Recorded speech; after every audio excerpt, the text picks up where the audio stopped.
और अब खबर अरावली से। बीते कुछ दिनों से सियासत का केंद्र बनने वाली अरावली की पहाड़ियों से जुड़ी इस खबर पर हम नजर डालते हैं, जिस पर केंद्रीय पर्यावरण एवं वन जलवायु परिवर्तन मंत्री भूपेंद्र यादव ने अरावली विवाद पर साफ कर दिया है कि एनसीआर में किसी भी नए खनन की अनुमति नहीं है।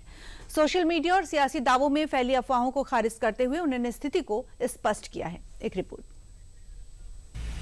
इस बात को आपके सामने कहना चाहता हूं कि प्रधानमंत्री जी के नेतृत्व में विगत वर्षों में ग्रीन अरावली मूवमेंट को, ग्रीन अरावली के विषयों को आगे बढ़ाया गया। यही कारण है कि 2014 में इस देश में जहां केवल 24 रामसर साइट्स होती थी, भूपेंद्र यादव का यह बयान पिछले कुछ दिनों से देश में फैले अरावली को लेकर शुरू हुए उन सभी विवादों पर सीधा विराम है।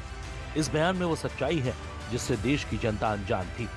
दरअसल देश भर में ऐसी अफवाहें फैली थी कि सुप्रीम कोर्ट ने अरावली पहाड़ियों की नई परिभाषा को मंजूरी दी है और अरावली पहाड़ियों की परिभाषा में बदलाव कर इसमें बड़े पैमाने पर खनन की अनुमति दी गई है, जिसको लेकर केंद्रीय वन एवं पर्यावरण मंत्री ने प्रेस कॉन्फ्रेंस कर उन सभी रिपोर्टों को खारिज कर दिया है जिनमें इस तरह का दावा किया गया था। अरावली में कोई भी रिलैक्सेशन नहीं दिया गया है। पहली बात, अरावली भारत के 4 राज्यों में है, दिल्ली, राजस्थान, हरियाणा और गुजरात। टोटल अरावली 39 डिस्ट्रिक्ट्स में है। अरावली की पिटीशन 1985 से चल रही है। कुछ YouTube चैनल ने और कुछ लोगों ने एक कंफ्यूजन खड़ा कर दिया कि 100 मीटर का अर्थ होगा टॉप के 100 मीटर। ऐसा नहीं है। उसका जो बेस स्ट्रक्चर है, जो पर्वत का बेस स्ट्रक्चर है, अगर वो जमीन के अंदर भी 20 मीटर है, वहां से लेके 100 मीटर तक प्रोटेक्शन है। तो जो 100 मीटर का प्रोटेक्शन है, जो लोगों ने कंफ्यूजन करा है कि मतलब ऊपर का 100 मीटर है, नीचे खुदाई कर सकेंगे, वो नहीं है। मैं आपको फिर क्लियर कर रहा हूँ। 100 मीटर का अर्थ है टॉप 100 मीटर से बॉटम के अंदर तक जो उसका पूरा फैलाव है। पहाड़ी तो ऐसे होती है, तो उसका बॉटम तो बड़ा होता है। जहां तक उसका बॉटम जाएगा वहां से लेके 100 मीटर तक प्रोटेक्शन है। मेरा ये स्टेटमेंट लिख लीजिए, टोटल अरावली का एरिया 1,47,000 स्क्वायर किलोमीटर है।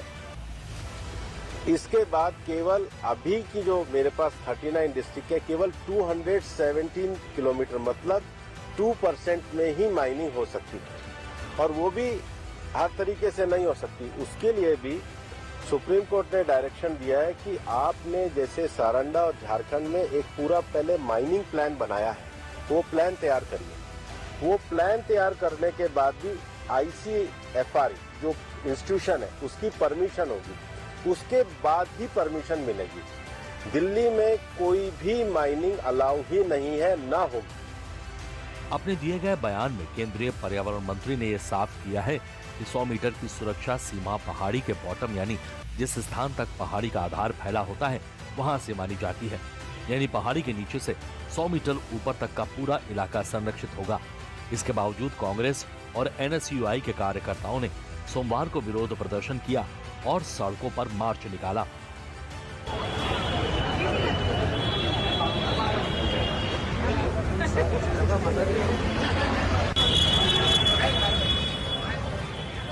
आज NSU जोधपुर के कार्यकर्ताओं द्वारा अरावली बचाने को लेकर कलेक्टर कार्यालय का घेराव किया गया, जिसमें बड़ी संख्या में NSU के कार्यकर्ता मौजूद रहे।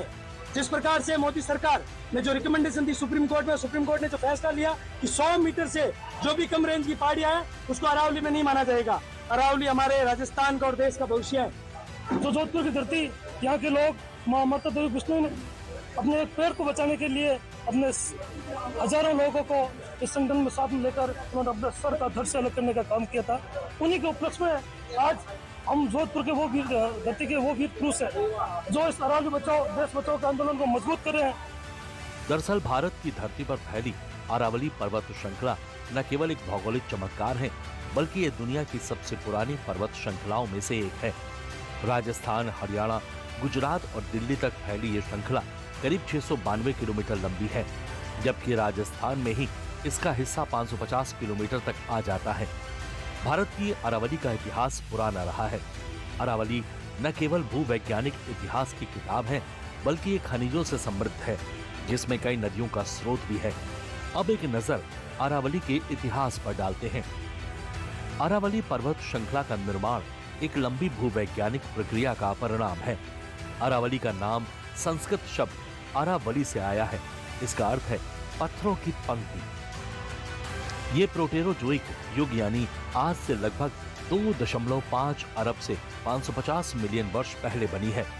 उस समय पृथ्वी पर जीवन मुख्य रूप से समुद्र में था। भारत उस समय एक छोटा सा महाद्वीप हुआ करता था, जो बाद में गोंडवाना में शामिल हुआ। अरावली भारत की प्राकृतिक दीवार की तरह काम करती है, जो थार रेगिस्तान के फैलाव को रोकती है और उत्तरी भारत को शुष्क हवाओं से बचाती है। अरबों साल पहले जब धरती पर जीवन की पहले सांसें ली जा रही थी, तब भी अरावली सीना ताने धरती पर खामोश खड़ी थी। इसने न सिर्फ बढ़ते रेगिस्तान को रोका और उत्तर भारत को पानी और हरियाली भी दी, बल्कि खुशहाल जीवन भी दिया। अब एक नजर अरावली द्वारा दिए गए योगदान को भी तफसील से समझते हैं।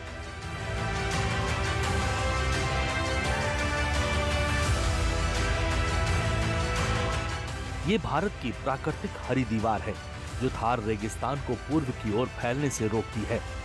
जल संरक्षण योगदान। अरावली कई नदियों का स्रोत है। ये नदियां कृषि और पीने के पानी के लिए महत्वपूर्ण हैं। वैज्ञानिक रूप से ये जल चक्र में मदद करती हैं। खनिज योगदान। अरावली खनिजों से भरपूर है। ये जस्ता, सीसा, तांबा, चांदी और संगमरमर यहाँ पाए जाते हैं। जैव विविधता का योगदान। ये एक इकोलॉजिकल हॉट स्पॉट है। यहाँ 300 से ज्यादा पक्षी प्रजातियां, तेंदुआ, स्लॉथ बियर जैसे जानवर हैं। जानवरों और वनस्पतियों का लंबा चौड़ा कॉरिडोर है। अरावली पर विरोध लगातार बढ़ रहा है। सरकार ने एक पृष्ठभूमि नोट में इस दावे को भी खारिज किया है कि 100 मीटर से नीचे के क्षेत्रों में खनन की अनुमति दे दी गई है। सरकार का कहना है कि ये प्रतिबंध केवल पहाड़ की चोटी या ढलान तक सीमित नहीं है, बल्कि पूरे पहाड़ी तंत्र और उसके भीतर आने वाले भू आकारों पर लागू होता है।